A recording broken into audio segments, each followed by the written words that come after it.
And welcome to carburetorsamore.com, 832-221-4007.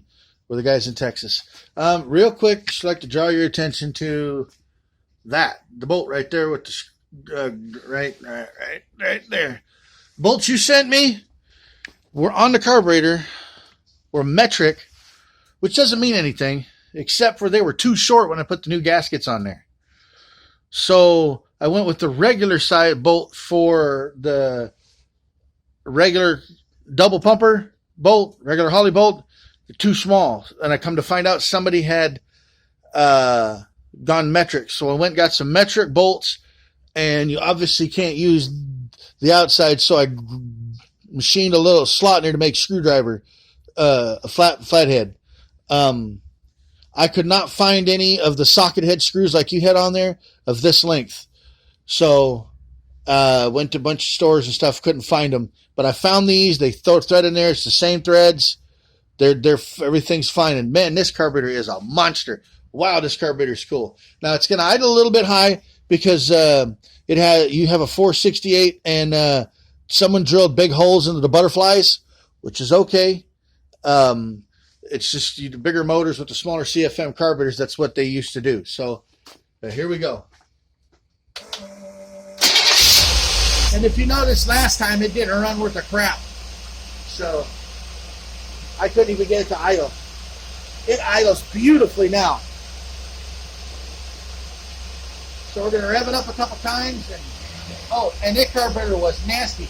You need to put a filter, gas filter in there, a fuel filter, something like this, because you had mud, literal mud, caked inside these openings right in here, not allowing fuel to get into the carburetor. I mean, literal mud. This whole side here, that whole side was packed full of mud. I don't know how you got mud in the fuel system, but you had mud in the fuel system. So, let me give it a little quick upgrade tune here.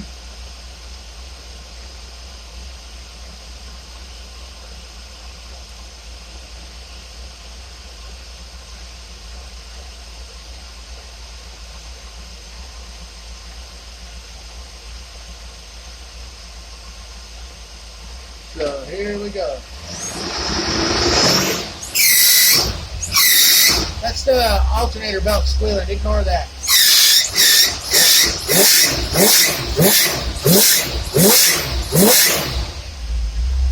That bad boy screams. That carburetor really, really works. Now the dyno's turned on. Here we go.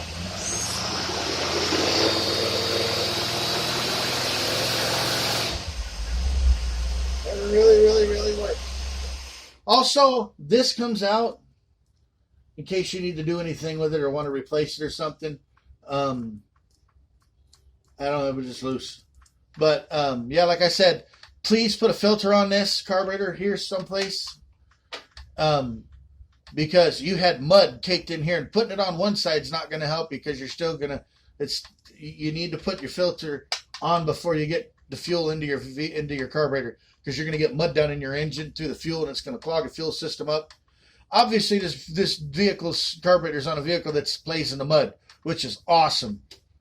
But put a filter on it, because your filter, non-filter, you had actual mud, not like bumblebee mud or mud bug mud or nothing, or them wasp things.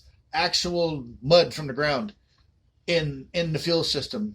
Took us about an hour to get it out. It was caked in here and all into the fuel jet system. It was bad. So please put a filter on it. That's probably what caused a lot of problems in the beginning. But John, thank you for letting us rebuild your carburetor.